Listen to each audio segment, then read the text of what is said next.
Alors bonjour, dans cette vidéo nous allons faire une petite introduction à GIMP. Nous allons utiliser les outils de sélection de GIMP et travailler un petit peu avec les couleurs. Alors pour ce faire on a donc besoin d'une image. J'en ai téléchargé une sur internet, donc pour revenir en arrière ici, j'ai tapé Mont Blanc dans la recherche de Google. Je clique sur image et j'ai un accès à toute une série d'images. Je clique sur l'image ici et je fais afficher l'image. Maintenant je peux facilement l'enregistrer avec le petit menu en cliquant avec le bouton droit de la souris, enregistrer l'image sous. Voici donc l'image, je vais appeler Mont Blanc comme ceci. J'écrase la version que j'avais déjà précédemment téléchargée. Je clique sur oui et voilà mon image qui est donc sauvegardée, que je retrouve sur mon bureau. Donc ici, si je double-clique dessus, voilà l'image sur mon bureau. Alors pour la modifier avec GIMP, je peux aller dans le menu fichier ouvrir de GIMP, mais je peux aussi cliquer avec le bouton droit de la souris et faire ouvrir avec GIMP, qui doit théoriquement se retrouver dans les choix ici. Ouvrir avec ici, je dois avoir GIMP, tiens il me le propose pas. Mon installation n'a pas réalisé cette option. Bon, bah, c'est pas grave, on va lancer GIMP, on va l'ouvrir directement au lancement de GIMP. Si vous ne savez pas comment faire tout ça, je vous renvoie aux autres vidéos concernant GIMP sur les fonctions de base. Ça a déjà été expliqué. Alors, je vais dans Fichier, je clique sur Ouvrir, je clique sur Mont Blanc. Voici donc mon image Mont Blanc et on va donc voir comment sélectionner des éléments dans notre photo. J'ai en fait 4 outils de sélection. Le premier, il est tout simple, c'est l'outil de sélection rectangulaire.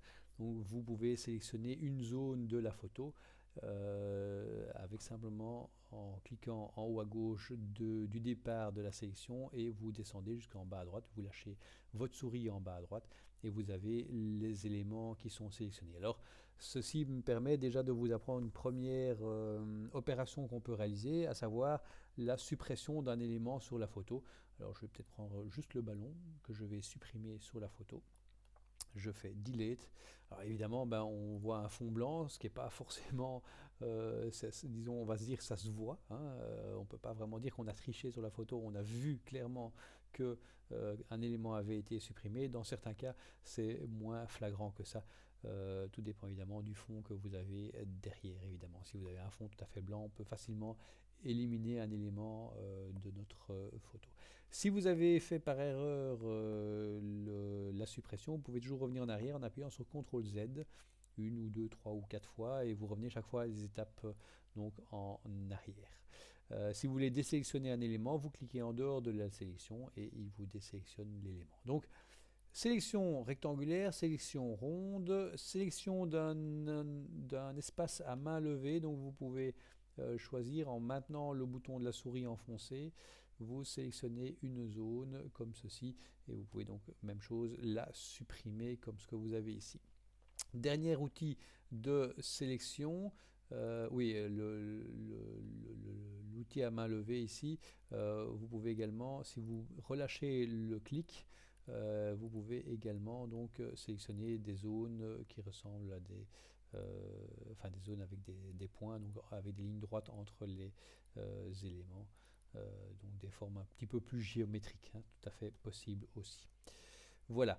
Alors, le dernier outil, c'est l'outil de sélection. Je vais peut-être d'abord désélectionner l'ensemble ici en cliquant, en reprenant mon outil de base et en cliquant n'importe où. L'outil ici de la petite baguette magique, hein, sélection contiguë, ils appellent ça, ça va nous permettre de sélectionner un ensemble de points de même couleur. Alors par exemple, le noir qui se trouve ici, je clique dessus et la zone est rectangulaire, vous voyez qu'il a suivi les bords du rectangle. J'ai un autre élément bien noir ici, il n'y a pas de souci. Là où ça se complique un petit peu, c'est quand il y a des dégradés de couleurs. Hein. Le cas du bleu ici, eh bien, il prend un certain bleu et pas un autre bleu, un bleu plus clair, il ne va pas l'accepter. Si vous voulez qu'il l'accepte ou qu'il l'accepte moins encore, hein, parce qu'entre là et là, je vois quand même qu'il y a encore une petite différence, eh bien, si vous voulez qu'il l'accepte plus ou moins, eh bien, vous pouvez jouer sur le seuil de tolérance. En jouant sur le seuil de tolérance, eh bien, vous allez accepter des points, des zones plus grandes ou plus petites, mais attention parce qu'ici il va prendre un bleu très foncé qui se trouve ici. Par contre, vous pouvez refuser cette tolérance en cliquant ici et il réduira généralement la zone de sélection. Vous voyez.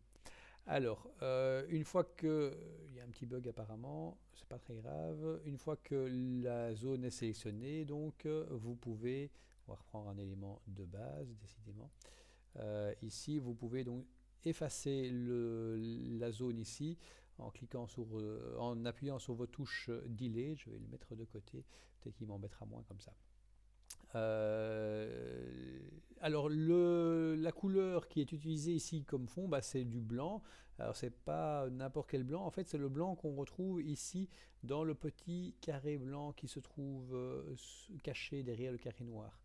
Si on modifie la couleur de ce fond blanc, eh bien il remplira avec une autre couleur. On va le tester. Pour modifier la couleur de fond donc de l'élément ici, eh bien je clique dessus dans la zone blanche et j'ai la possibilité de choisir une couleur au choix.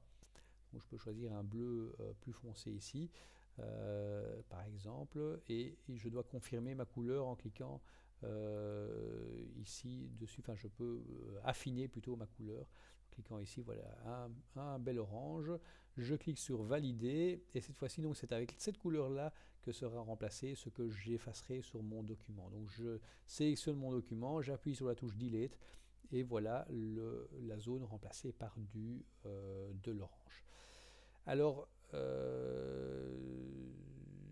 oui, je crois que c'est à peu près tout ce qu'on peut dire sur les outils de sélection. Donc les éléments qu'on souhaite retravailler, on les sélectionne comme ceci. Oui, autre chose, dernière petite chose, ça c'était pour la couleur de fond. On verra qu'on peut aussi définir la couleur d'avant-plan. Cette couleur d'avant-plan, eh bien, c'est la même chose. C'est l'élément que vous avez cette fois-ci ici par contre. Et ici, vous pouvez donc choisir une couleur d'avant-plan. Pour d'autres outils, on aura besoin de la couleur d'avant-plan. Donc je clique ici, je choisis ma couleur et je clique sur valider.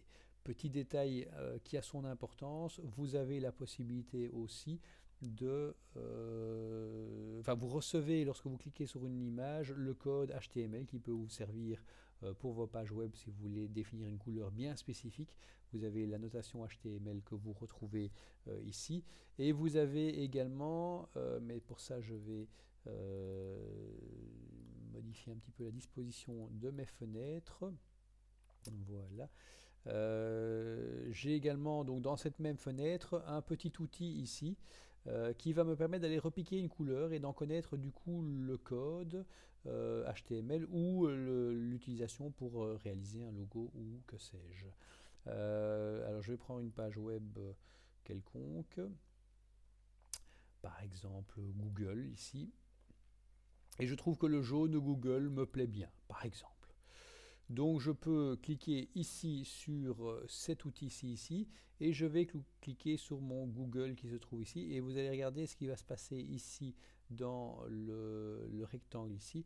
Lorsque je clique ici, hop, automatiquement il me remplace la zone, la couleur qui était la couleur précédente par le jaune de Google. Je peux valider mon choix et cette fois-ci donc ma couleur d'avant-plan sera cette fameuse couleur. Je peux faire la même chose avec la couleur d'arrière-plan, hein. Je clique ici, je choisis le jaune de Google, voici l'avant-plan et l'arrière-plan qui sont de même couleur et donc maintenant en utilisant la fonction de suppression que j'ai utilisée tout à l'heure, eh bien il me supprimera ça avec le orange de... Ah oui, non évidemment j'ai pas choisi pour la bonne...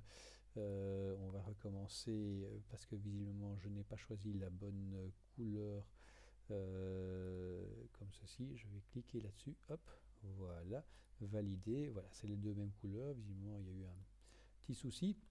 Voilà, je clique sur, j'appuie sur la touche delete de mon clavier et il est censé me remplir, voilà. Ça avec la couleur donc de fond, donc le jaune de Google, on est sûr que c'est exactement le même jaune. Voilà, c'était le tutoriel concernant les outils de sélection de GIMP.